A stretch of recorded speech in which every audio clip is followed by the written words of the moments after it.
We'll call the meeting to order. This is the monthly business meeting of the Waseca, Minnesota School Board. It is Thursday, the 24th of April, 2025, and it's 5:30 p.m. and we're in the central building, second floor conference room. And we'll start with the pledges of allegiance, please. I pledge allegiance to the flag of the United States of America and to the republic for which it stands, one nation, under God, indivisible, with liberty and justice for all.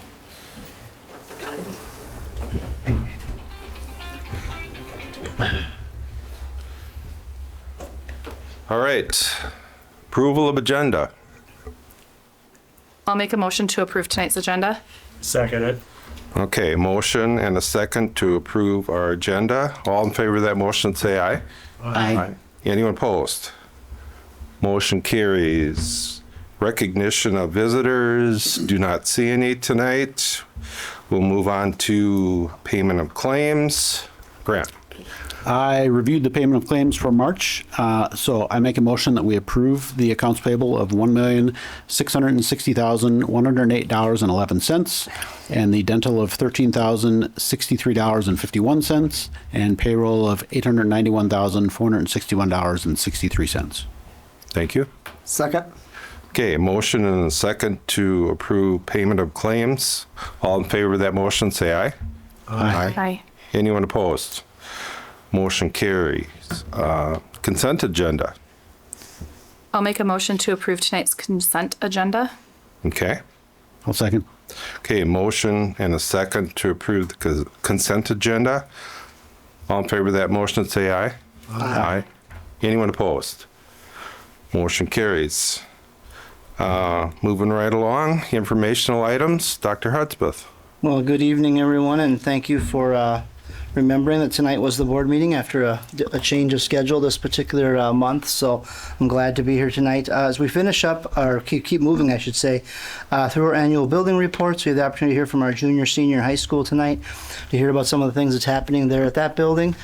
Justin Johnston, our assistant principal, is here tonight to present the report for the junior, senior high. So I'll turn it over to Justin and you can share what's going on at the high school, junior. Thank you, Dr. Hudspeth. Good evening, everyone. Just give you this brief overview presentation. If there's any part of it you have a comment or question, please don't feel free to let me know, and I can give you the best information that I have at this time. Go to the first slide is about our enrollment. So looking back on enrollment, we are actually from a year ago today, or roughly, we are up 6 students. A year ago, April 18th, we were at 821. This year we're at 827, which I would argue from everything I've read and seen throughout the state is unique to us. Our school district is doing a nice job of retaining kids, and not only retaining kids, but adding, because one of the things, the trends in enrollment for sure that you start to see throughout high schools and junior highs, mostly high schools, and especially their older kids, is a lot of kids want to go to the online schools. I shouldn't say a lot. We have a higher number than in the past, but we are retaining those kids because we have other options within our own school. And I think a lot of kids understand that those online schools aren't all they're cracked up to be once they realize that they lose all the supports and the people that care about them and all those things that come with being in a traditional high school. Staffing. This is the staffing breakdown of what we have. 55 teachers. That includes anybody on a teacher contract. So like Chrissy Wilson, our nurse, would fall under that. We have 14 paras, 5 admin, and we count our SRO in the admin. So that's why the number is 5, and a clerical custodian, giving us a total of 111 employees at the 712 building. Our demographics. 75% of our students are identified as white. Our highest minority group is our Hispanic Latino population. And then you see the other number as broken down up there. That's based on our October 1st, which is the state reporting data for that. One of the things that we work on in our DLT is our vision cards for our building. And our focus at the junior high school has been standards alignment, curriculum maps, and formative assessment. So our standard alignments, that work that we do with our teachers on teacher work days, involves them breaking down the standards that are set to us by the state MDE. They go through that information, they take that into their curriculum maps, which is breaking down what is taught and where it is taught and at what grade level, which class, and working on that so that we eventually, if we were having multiple classes taught by multiple teachers, they would have the same assessments, hopefully the summative assessment, which would be the culmination of those things, and breaking down those standards and going through those curriculum maps allows teachers to do that work. It also helps our grade levels that have MCA tests, because we'll talk about some of that data in a little bit, but we are currently wrapping up MCA. We're down to our last MCA test to be given, which is our 8th grade science and our high school science, which we give in 10th grade in our biology classes.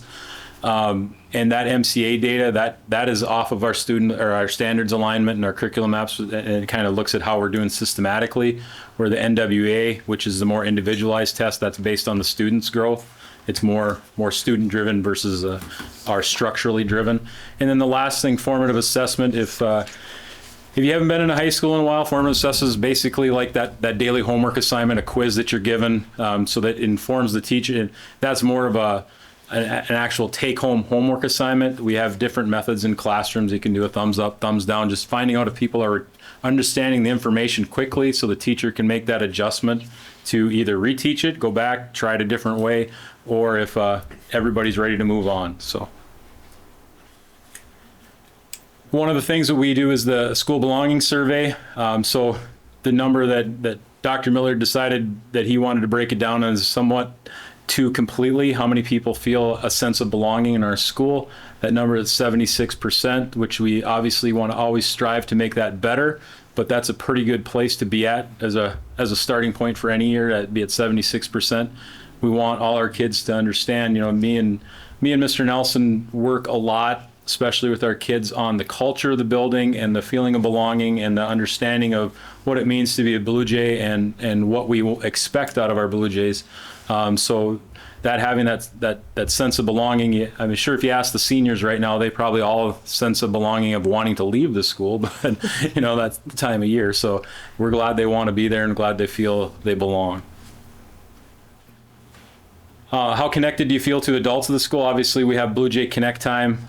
That's one of the basis for that Connect Time was to connect with an adult at the building, because if you're a student that's in athletics, that's in arts, it's in one of our other clubs that we offered, you're going to have that natural connection to the coach, the advisor, the adult that you're working with. But there is still kids that are not involved in any of our activities at school, so we want to have that connection with an adult so that they have either, in a lot of cases, someone to report something to if they don't feel safe or something's going on.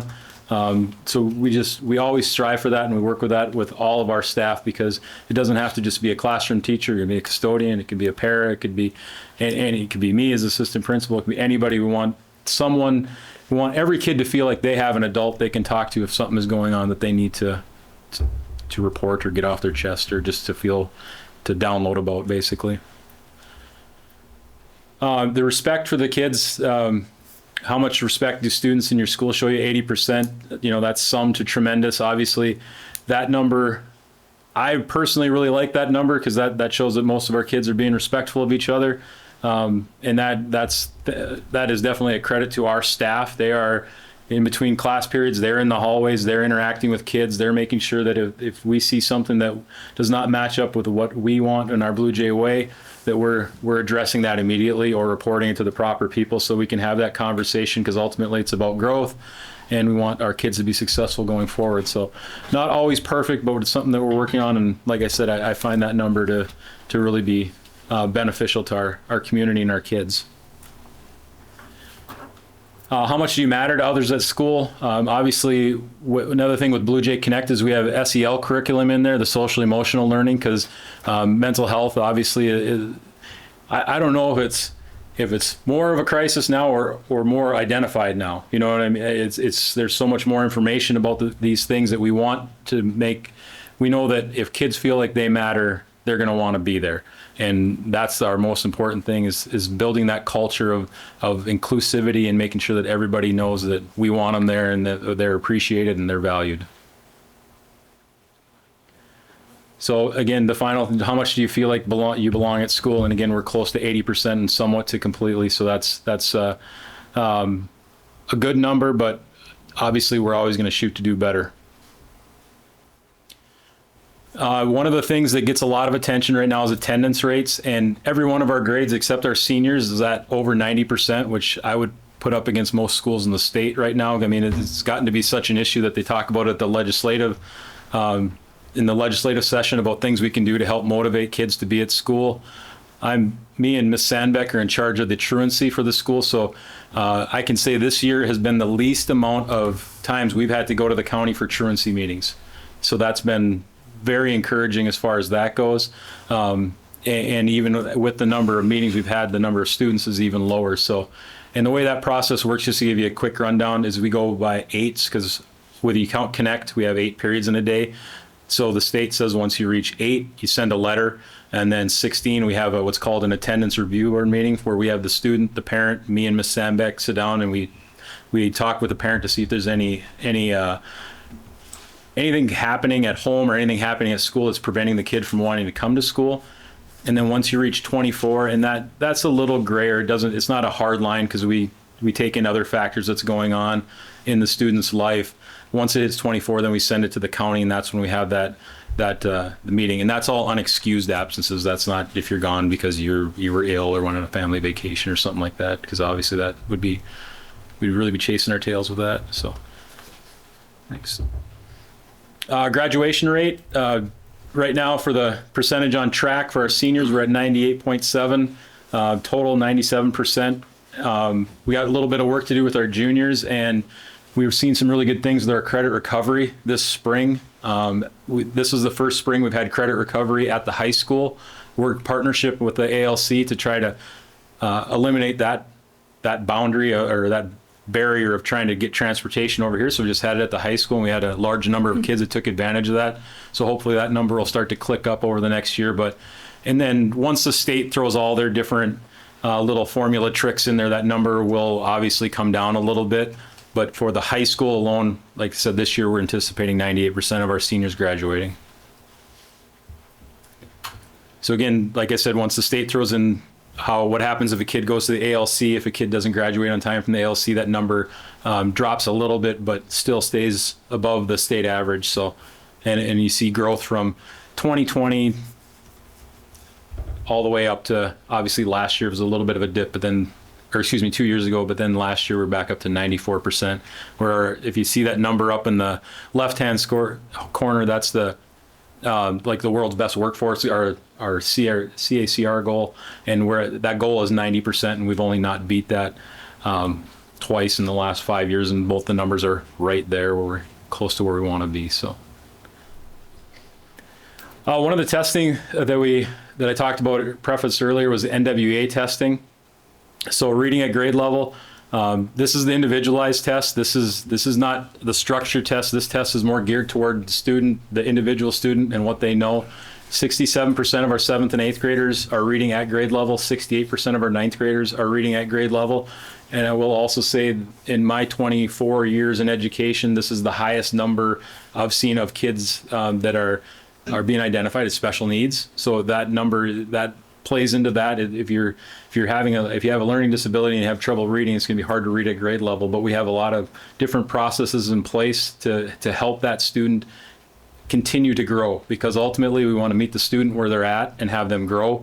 I actually heard something on a podcast that they talked about students that are certain income level. I can't remember, like below poverty, on average, those parents read to the students about 5 hours in their entire life before they reach kindergarten, where people above poverty have read to their kids about 1,000 hours before they get to kindergarten. So it was kind of jarring in that sense, that the amount of hours, because we all know that sets that baseline for how kids can stay at grade level. Can you say that again, the below poverty level? It was something like 5 hours by the time they reach kindergarten. Okay. It was an alarmingly low number, and I believe it was 5. So. Next, please. So then this next few slides, just grade 7, this is the individualized, so 63% of them are reading at grade level. And then our 8th grade, 53% at or above grade level. and then our ninth grade 62% at or above grade level. And just before I finish up here, no, you can go past that. So like I said, our MCA scores are, although they're different tests and they're testing different things, we are seeing, I get the raw data that you can't, it's embargoed, you can't release it or anything like that, but I got a pretty good handle. All of our kids have taken the 7th grade, 8th grade, and 10th grade MCA reading, and they're coming and they'll be around state average. Math, we got a little bit of work to do, but, and the worst one is the 11th grade MCA math, because we've moved it up the last 2 years to put it in front of the ACT to try to make sure the kids see the value in it. Last year we saw a nice little jump in it. This year we did not see that same jump, so we're gonna have to go back to the drawing board a little bit and talk to the staff and try to figure out ways to motivate kids to, because all I ever tell any kid, I just want your best effort. If you're not gonna score great, that's fine. I just want your best effort on that day. So this is the last slide. So again, some of our highlights and things that we do in the building, our Blue Jay Connect, that's the time that we have 3 days a week, Monday through Wednesday.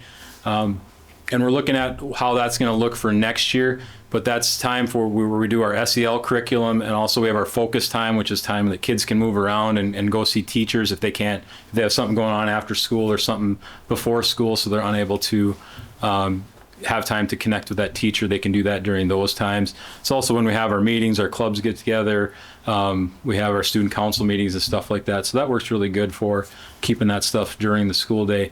The Adams family was a great success.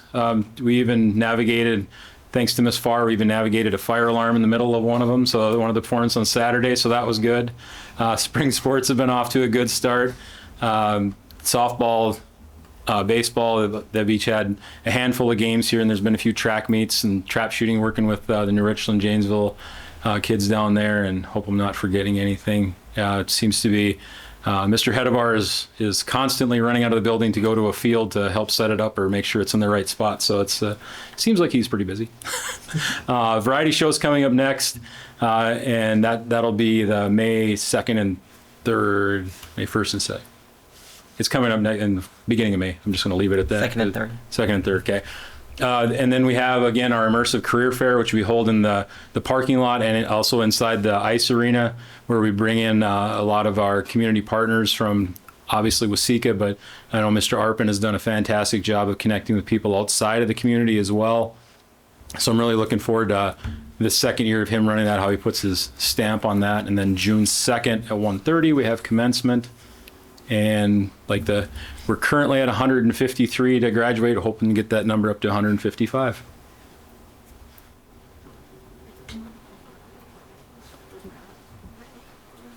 Questions for Justin?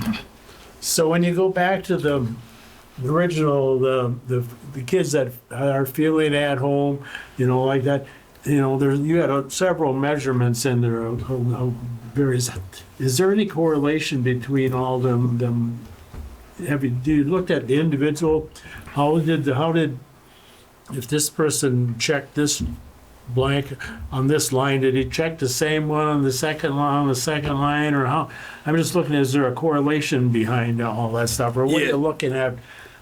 How do you use the data, I guess is my question. Yeah, we look at it just as a big chunk. We don't, each question we look at the big chunk data, and we probably should drill down on it a little further and find out if the kid's feeling the same way across the board. And with anything like that, when we look at that data, I wish we had more time to really dig into the individualized pieces of it and see where a kid's at. And a lot of those times, I believe that survey specifically was anonymous anyway. So it was taken, we wouldn't be able to identify the certain kid anyway. I wouldn't think you want to be able to identify individuals in there. Yeah. But is there a trend there that if this student feels this way about it, is there other things, if the student feels negatively about one of the items, then or do they feel negative about other items along the line? I guess that's the question I'm asking. Yeah, more usually unfortunately that's the situation, right? When you're tracking students across different areas, we do have the way to dig into that. If some student mentions something that would be maybe self-harming or would be at risk of something, we do have the technology to move past it. We would not use that for any given reason, because we want to make sure students feel safe to share their real thoughts. But if indeed we do have to dig in for safety of someone, we certainly could, which is probably not a surprise to anybody. That's how those things work. But yes, we do. We're looking at trends. And then our other opportunities with our social workers and with our counselors, digging into those students. You know, I'm on the United Way board for our region, and they find that if a family uses one service that United Way provides, they probably use 4 others. And so even with the connectedness, it's the kind of thing where we have a lot of families who are doing really well and students are doing really well, and those that are not are probably more disconnected than we even want to admit at times. So trying to really bring in many opportunities as we can. Mental health seems to be a pretty big topic nowadays, and you kind of referenced social emotional program. Is that, Yep. can you fill in on what that's about? Sure. 2 summers ago, it would have been now, we had a group of teachers that we really wanted, that were passionate about digging into that SEL curriculum. So they met multiple times throughout the summer to build the curriculum for those lessons. So we have lessons, built on respect and treatment of people and just on down the line, and your mental health. This next month is Mental Health Awareness Month, so we spend more time with that, dealing with it now, and that identifying. So they spent hours together that summer building that curriculum, so that, and then each grade level had a leader identified with it, and they're the person that put together the slides, the presentation for each one, and it's given out to all the teachers through their Connect level, and then on Mondays they go through the lesson, and that's where we backfill all that stuff in there. Each grade level gets a leader, like a staff leader? For the rest of the staff, and they share it out with them, and then that way if a teacher has any concerns about the PowerPoint, like, this didn't go well, how can we fix that?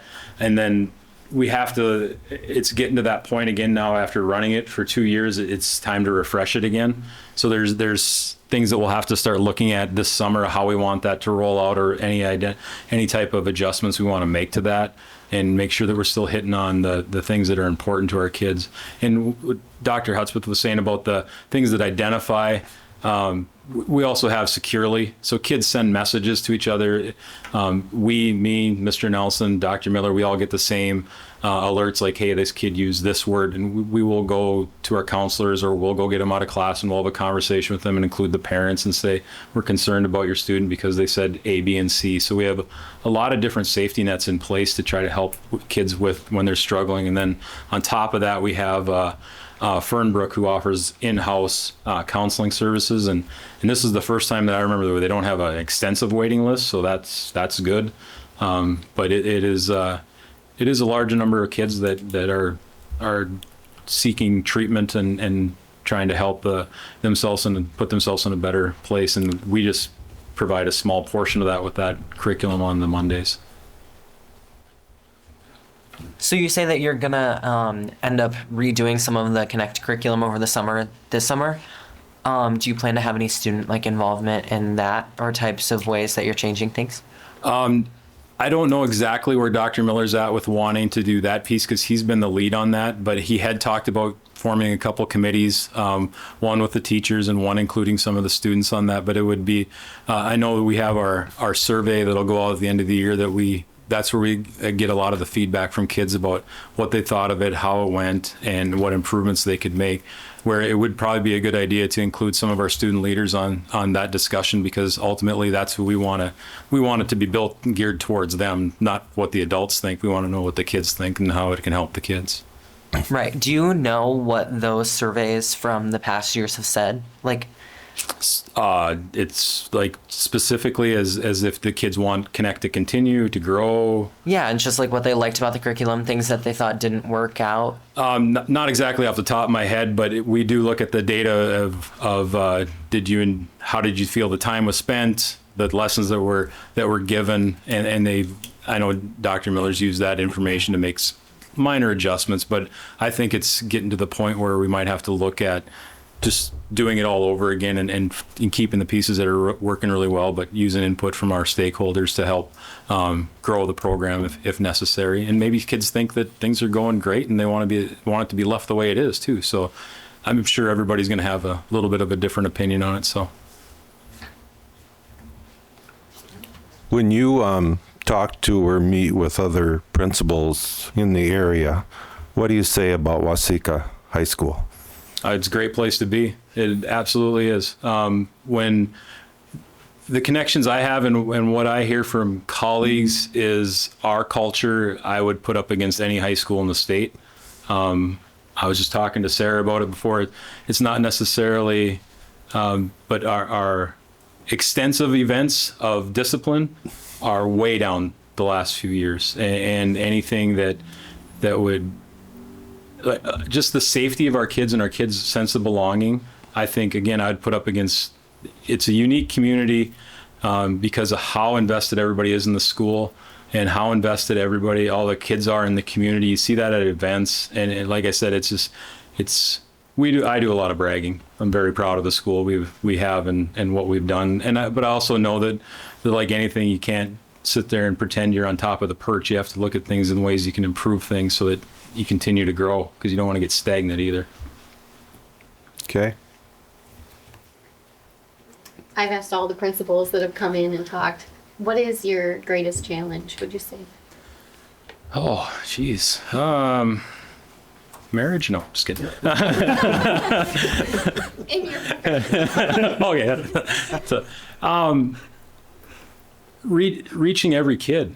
I mean, I always say we're 900 kids. We're about 820, but there's kids that, I think it was about 10, 12 years ago, I heard somebody say that is just say good morning to kids, because some kids might never hear that. And I try to always walk through the hallways, and I'm always in the hallway in the morning from 7:45 to 8, or at least try to always be there. And if I see a kid walking with their head down, I say hello to them because I want them to feel included. I want someone to say hi to them. They might have had a rough morning or something like that. So the challenge is not taking it personally when you fail, because you're going to fail, because you don't know what everybody's got going on behind the scenes, but you try to make them feel included and make them feel they're part of something, and hopefully that positivity grows from there. And then the other part of it, my job is as the AP is holding kids accountable and hoping they understand that it's not a punishment, it's an opportunity for growth. You screwed up. We all screw up. I screwed up a ton at your age. I think that's why I became a principal, because I spent so much time in the principal's office. So, it's just the way it goes. And hopefully they grow and learn from that, because I'd never want 16-year-old me compared to 50-year-old me, because we make better decisions now. Thanks. You bet. We good? All right. I'll head All back right. to parent Thank you. conferences. Have a good night. Thank you. Thanks. Thank you. All right, well, moving on with our agenda, we'll get to my report tonight, and it's exciting to hear, a lot of things I'm going to brag about tonight too is about the end of the school year and the things we've got going on at all of our buildings. But, probably without needing to be said, this time of the year is a lot of planning. A lot of thinking about what's happening next year with our strategic plan, thinking about how we use our resources effectively and efficiently. Many of you have seen you saw in the update maybe from yesterday, it will be recognized formally at our next board meeting, but to receive a large gift from a retired educator of our district as part of her estate was such an honor, and we'll be able to use that to really support our students going forward. And that, to what Justin was mentioning, that's what our community thinks of our school. And that's the investment that we have in our buildings, is that when someone has the need to, or feels the calling to support us with their estate, that's an honor for us. But that's a lot of what we're thinking about right now, is what do we do to gather resources, to gather information around our revenues and our planning for next year.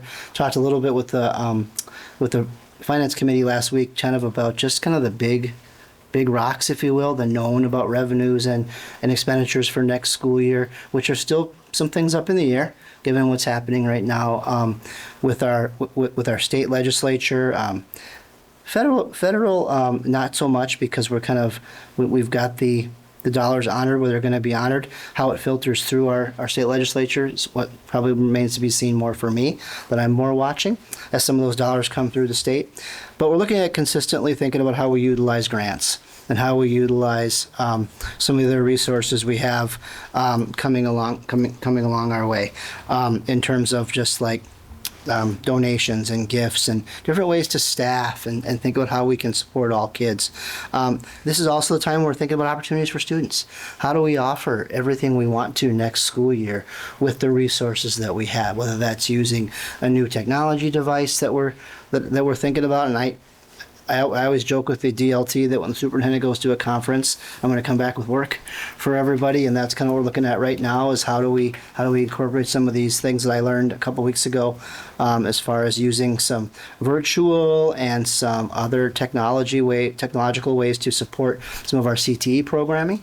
And some of the things that we couldn't have offered our students before because we only have 4 students that want to take that class, we've got an opportunity to be able to offer some of those hopefully in the near future with some of the resources that we're looking at.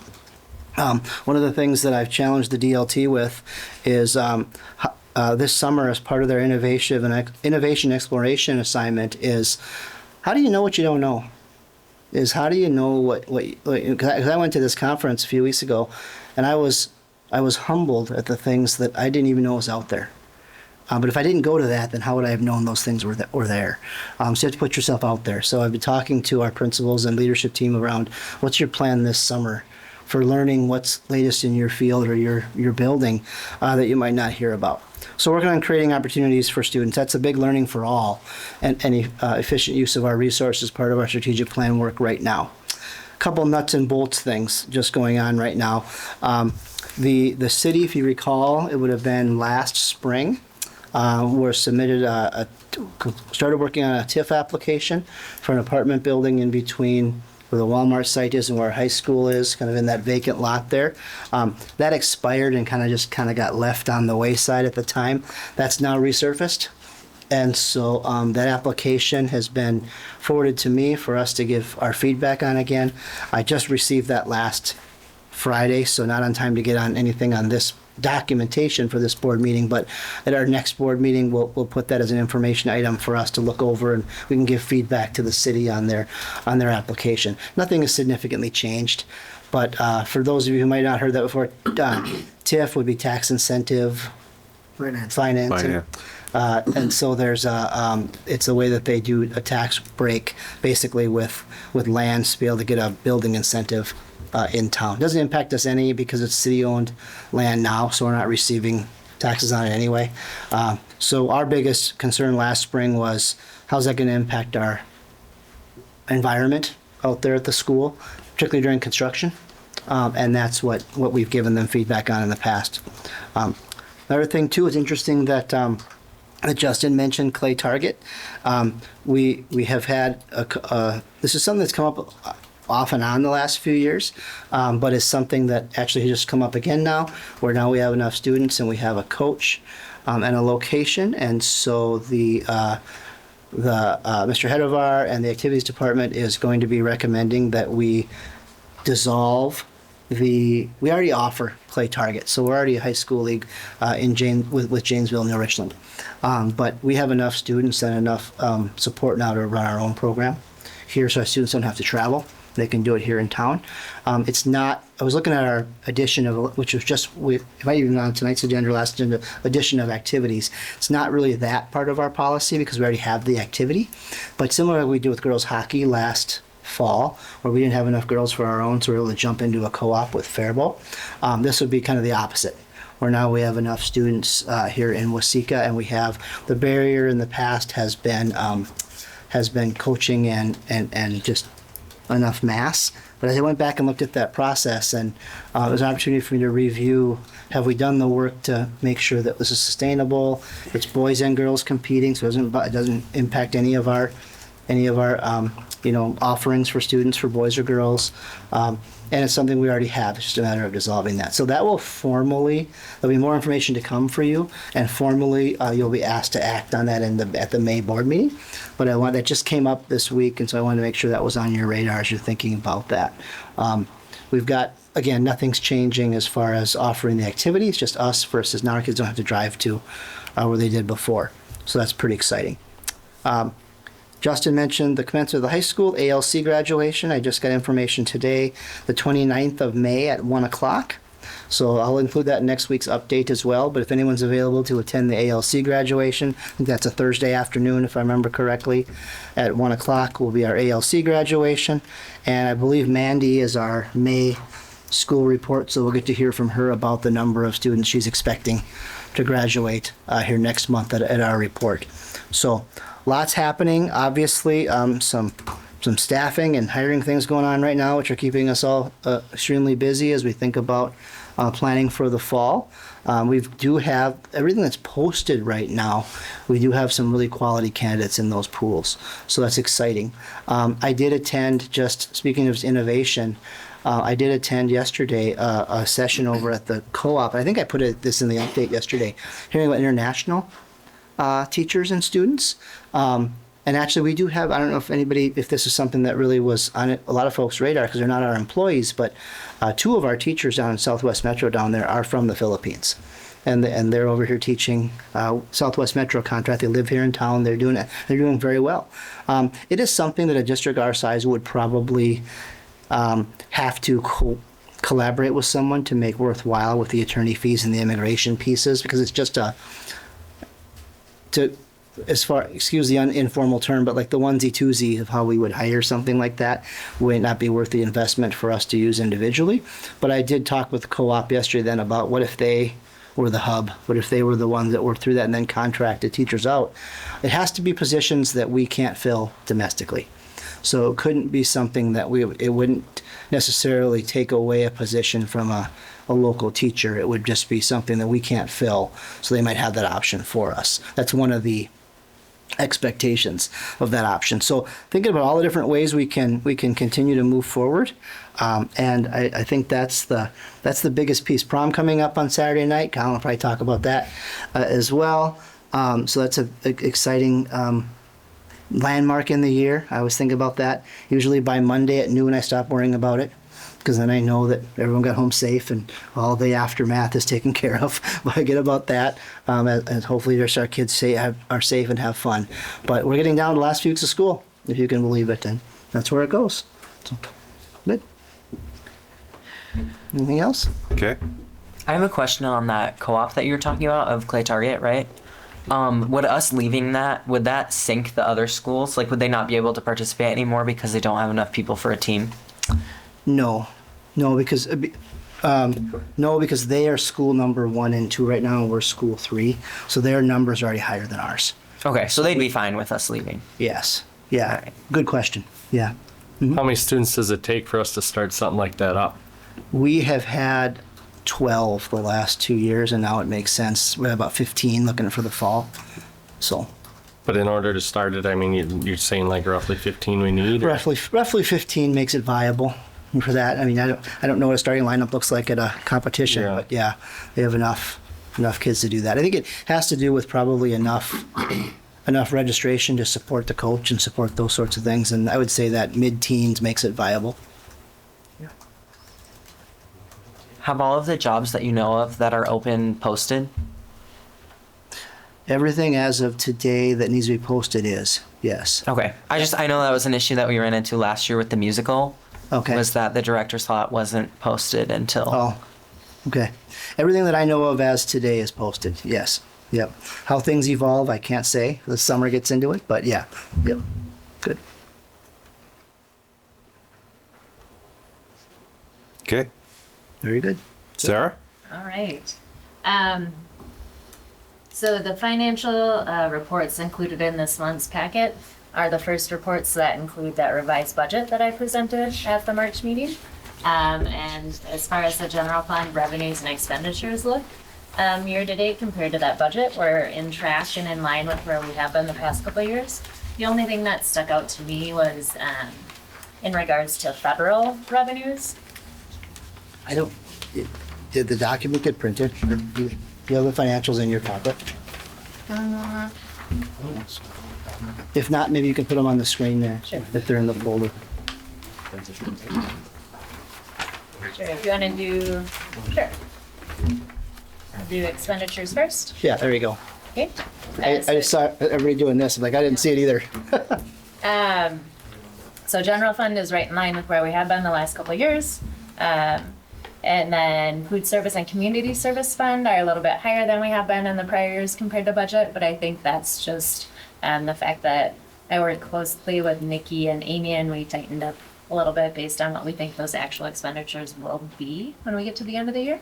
And then the only other thing that I'll focus on is this dental fund. Our expenditures to date as a percent of budget look a little bit low. It's possible that I budgeted high on those claims. But I, again, choose to be conservative, and typically those summer months are higher months for dental claims because that's when teachers and their families have time to go to the dentist. So, any questions on expenditures while we have it on the screen? Do you mind pulling up the revenue one, Amy? All right.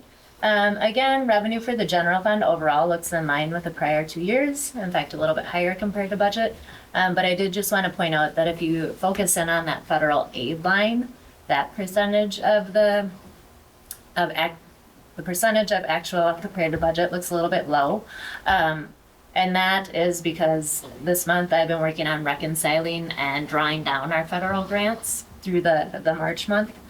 So when I bring this report in April, it should look much more in line with the prior years. And that's just a timing issue.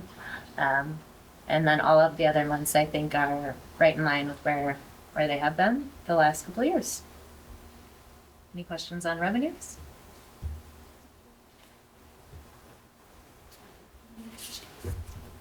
Okay. And then I think Justin kind of did my enrollment update for me. Same thing with the elementary and intermediate school. Our enrollment is holding pretty steady as we get to the end of the school year. It's down a little bit from the fall, but still ahead of where we've been the last couple of years. So I think we're pleased with what we included in our budget for a revenue enrollment projection, and yeah, the amount of kids that are choosing to stay enrolled in the Waseca School District. Yeah, I would look, if you look at this, the colored draft page, you look at the April column, compared to 22, 23 and 23, 24, we're seeing some uptick in that enrollment of our students for April. So that's certainly positive news of our students as they're getting across the finish line here in Waseca.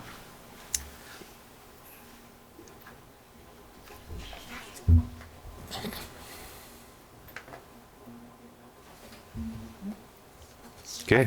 I have a general, just like budget question for you. If we didn't get the federal funding for like our special education programs, would we have like something in place that would be able to cover those until we find like a more long-term solution? Our state special ed aid supports most of our special ed programming. The federal portion is a pretty small piece of that pie. We would continue to provide the programming that's needed for our special education students, so we would figure out a way to support that financially. And at the end of the day, that's what our unassigned fund balance is for too. For any of those things that we have to work on cash flow for, and that's several $1 million worth of reserves we have in the bank. We certainly would not hope to use it for that purpose, but that's part of the reasons why we have that there, so that we don't have to take a loan out if we have to somehow bridge the gap. But the narrative around the federal funding, actually, as Sarah mentioned, is it's actually a relatively small amount of our overall budget. But you hit the nail on the head in the sense that it's mostly targeted some of our most vulnerable students. And so we have to really be conscious of how we're supporting all of our programming if there was to be an impact there, which as of right now, we're not hearing there will be. It's just hearing some different ways of the path being there, but we'll see that when we see the check. So the other thing I'll add to that is we do have a restricted fund balance for medical assistance revenue that we received, and we had just over $100,000 in that fund balance at the end of 23-24 school year, and I project that we're going to grow that fund balance by the end of this current school year, so that would also be a funding source that could be used to supplement our special education programming. Okay. All right. Is that it? Any more questions? Okay, we'll move on to committee and board member reports. I'll start out tonight. I have a couple things. One is the summer, since I just got on the Community Ed Advisory Council, I'm going to blow their horn a little bit. You may have got one of these in the mail. Their summer brochure just came out. It's online. I think you can get a paper copy too. You can stop into the office. If you want to. So, and it seems to me like I looked online today, like their summer offerings are growing. And I know Nikki Benson and her staff are working really hard to try to do that. So, Community Ed summer brochure. And then one other thing I wanted to mention was the last few weeks I've done something I haven't done much of before. On Tuesdays, MREA does a legislative update, and on Friday, MSBA does a legislative update, and they're also recorded, so you can watch them live or you can watch them when you can. And I really found them quite interesting to try to better keep up with what's going on in St. Paul. So something that maybe you could look at some time as you have the time. So, Charlie. Well, we had health and safety meeting last week or on the 22nd, so we heard a little bit about custodial concerns around it. And of course, unauthorized entry at schools is always it's an ongoing thing. We have to always keep on top of that, so they're always talking about that. And they have a little bit of talk on the insurance for the employees' insurance, and that seems to be going well. And what else was there? Workers' comp, we had 3 injuries that ended up being workers' comp, so, but other than that, so. And then we just had some negotiations visit here a little bit ago with the superintendent, so more to come, so. I sat in insurance and safety with you. That's about what I heard too. Facilities, just there'll be some simple little projects going on. It sounds like, I don't know if there's some parking lot patching that's been happening as needed. I think there's some attention needed at some tennis courts. I think we talked about, and then just touching up things with some paint. And I think I don't know what the status of the new video board is, but I know that was ongoing. It's ongoing. The next try's next Friday. Yeah. Yep. I will say that it's not necessarily been an installation or our issue, that for whatever reason the parts have been issues, and so they're working through it. Yeah. I had a personnel committee and a negotiations committee, and I felt like those kind of melded into each other. We talked about a lot of the same stuff, just with various positions that are opening or that will be being filled. Also, finance meeting, which again, just finalizing some of those numbers or firming up some of those numbers for the year. And then the other one was the superintendent evaluation meeting. So we just kind of went over the goals and how those are looking and what we're doing to stay on task with those. Colin, Okay. Alan? Alan, do you want to go first? You can go, Colin. Okay. We've got the senior lock-in coming up. A lot of this was already mentioned, but yeah, prom is this weekend. Variety shows the next weekend, and then next Friday, the student council is sending a few students over there to help them reorganize their food. And then the Blue Jay Blast occurred. That was fun. I went, had pancakes. It was great. Yeah, I'm just excited a lot about the upcoming activities and just wrapping up the school year. All right, I'll do my little spiel here. All right, so the tennis team is off to a really good start this season. We are currently 6-0, and with big wins over St. Peter and Red Wing. The Adams family was very successful. What does that say? Oh yeah, just what Miss Farr. Okay. And handling our fire alarm after our fog machine didn't turn off. That was an experience.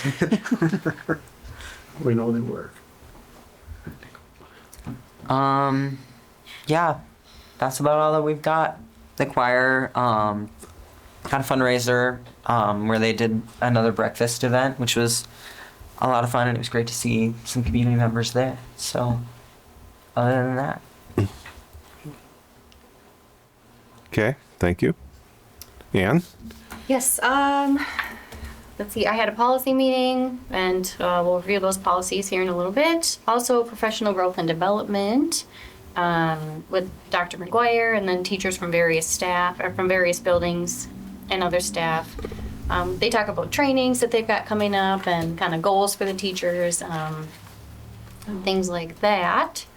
And then the district area accountability meeting took place beginning of the month. And there again, we reviewed curriculum and test scores and other things like that. Okay, thank you. Scott? All my committees have been spoken for, and I don't think I have anything to add on it. Okay.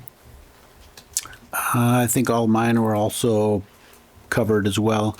I've also listened to the few of the legislative ones when I can, and I mean, if you want to know what's happening at the Capitol, they're great update for that, and they're only 30 minutes, so it's relatively quick.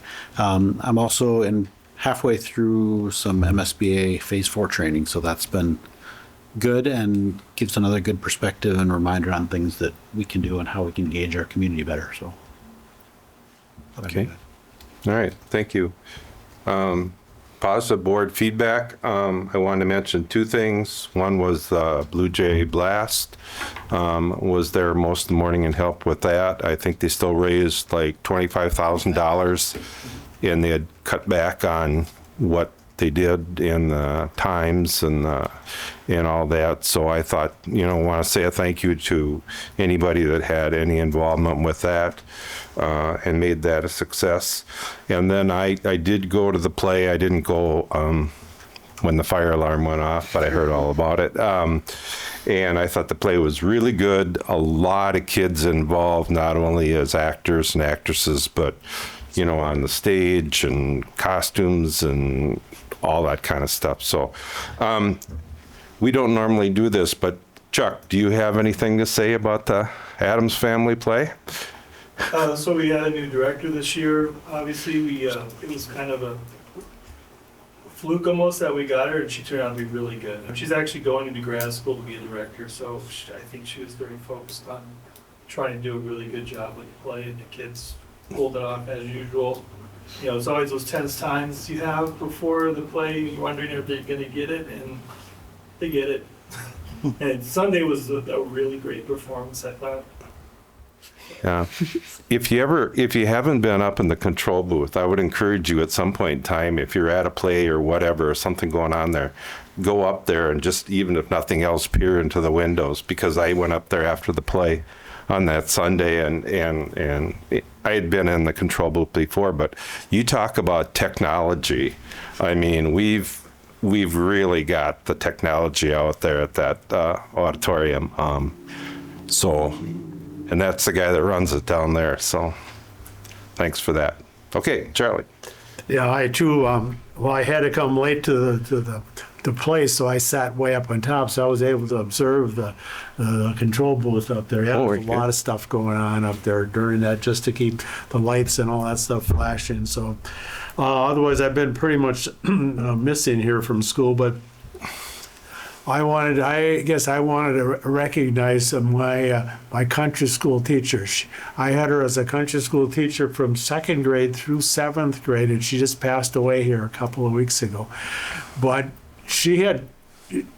it was back in the day when teachers went to normal school, what they call normal, and then it was mostly young women that were doing it, were teaching at that time. And the second they got married, they quit. They had to quit. That was the days that I grew up in, and so she had taught a year before she came to my school, and then I had her for 6 years, and then she went to New Ulm School, and she taught for 45 years in the New Ulm School. So she had a total teaching experience of 52 years. Her name was Ruth Middlestead, and her picture was just in the paper a couple weeks ago. She just passed away, but she passed away she was 93. So I wanted it, and And I mean, she's the person that taught me to read. She taught me arithmetic or the math. She taught me social studies and also, so I have a greater respect for her. And I have an old report card at home and how teachers influence kids. And one of my report cards had said, Charles is not patient with people, with younger students. And oh man, that was and my mother and dad saw that. And so you can see the influence that teachers have on their students, and what a great profession being a teacher is. So I just wanted to mention Ruth and the influence that she had on my upbringing. So and I know our staff. I can go back and recite you the names of the Mr. Bergners, the Mr. Brokers, the Mr. Krappas that I've had along the way as my teachers. So the great job that teachers do and the influence that they have on their students. So I just want to call out our teachers this time. So okay. Go ahead, Darren. Darren? Yeah, well, I'll throw in the plate too. Took the family there. We all had a great time. Didn't get a chance to go to the Blue Jay Blast, but I heard that was a great turnout. Glad everybody got to chip in on that. It's just the sports is kicking on full blast, and it takes a crew to keep everything up and going outside. So I just want to say thank you to all those people. Math masters, 5th graders, finished up their practice yesterday, so they go to Bethany tomorrow, so good luck to them. And then Dave and Dr. Hudspeth and I think it was last week, Tuesday, we went to the luncheon where they had BPA and DECA just learning how to socialize during like a mock social hour and, manners at the table and how to interact with, I guess, business people. So from what I've heard from other people that were there, they all every table did great. So it was a good experience, I think, for all. And I think that had been paused. We had heard that they haven't done it since before COVID. So this was the first year that they brought it back. So I think it was very beneficial. It was good.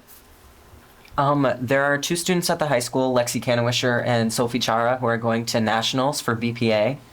So that's early next month. So that's really exciting for them that we have students going to nationals for that. I am going to give a shout out to Miriam Matsfield, our play director. I'm just recognizing her because she had a whirlwind of a year coming from Missouri and ending up in Waseca, Minnesota, and doing a really great production. Yeah, a shout out to the boys track and the girls track. They got 1st and 2nd place at the TCU meet. And then I also had the opportunity to chaperone a 5th grade field trip. We went up to the Science Museum a week or 2 ago. Nothing but great compliments from all the staff up there at the Science Museum about our kids, how well behaved they were, how they cleaned up the lunch table when they were done. So very proud of our kids. And that was just 3 of them, right? Because they missed out on the Vikings voyage earlier in the year. So this was their makeup field trip. Yeah. Yeah. All right, so I had Blue Jay Blast. We spent almost the whole day there. And probably a lot of money too. Yeah, we won't talk about that. But then also the play. I thought with the play, it was really cool how they interacted with the crowd going through the aisles. I thought that was just awesome. So that's what I had. Well, actually, I do have one other thing. We have a new aquatics director, correct? We do, yeah.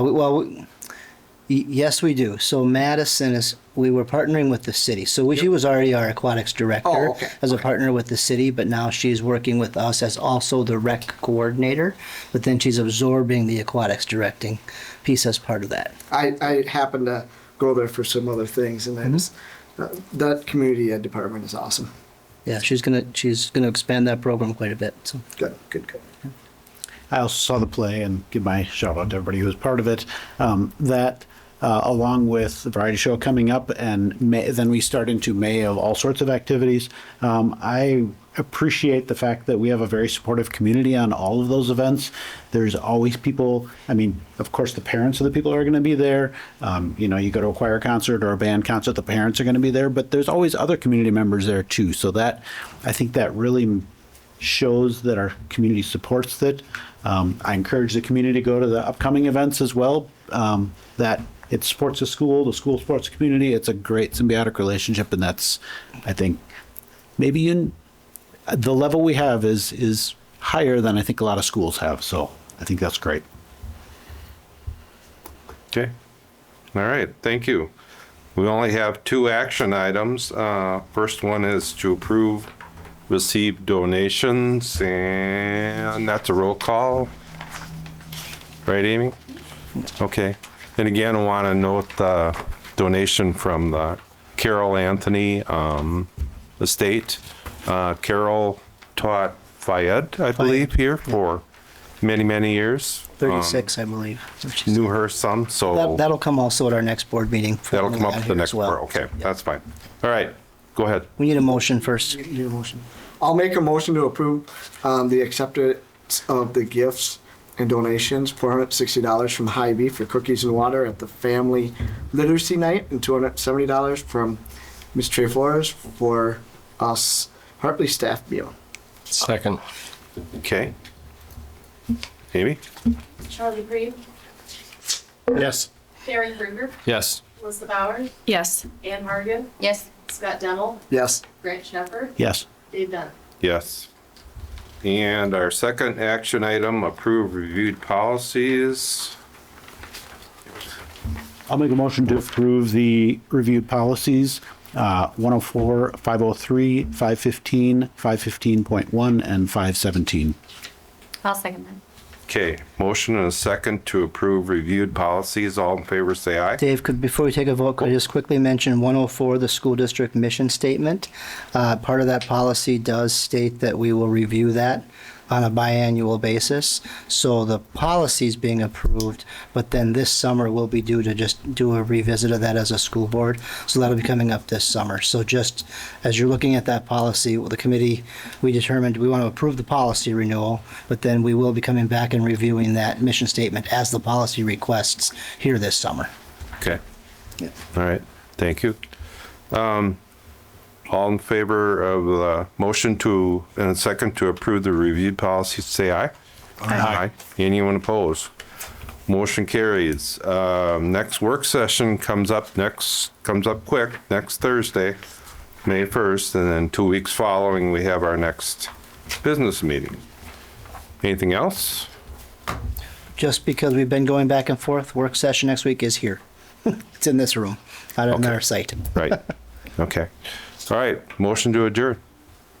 I'll make a motion to adjourn. I'll second. Motion and second to adjourn. All in favor, say aye. Aye. Anyone opposed? Motion carries. Okay. You were-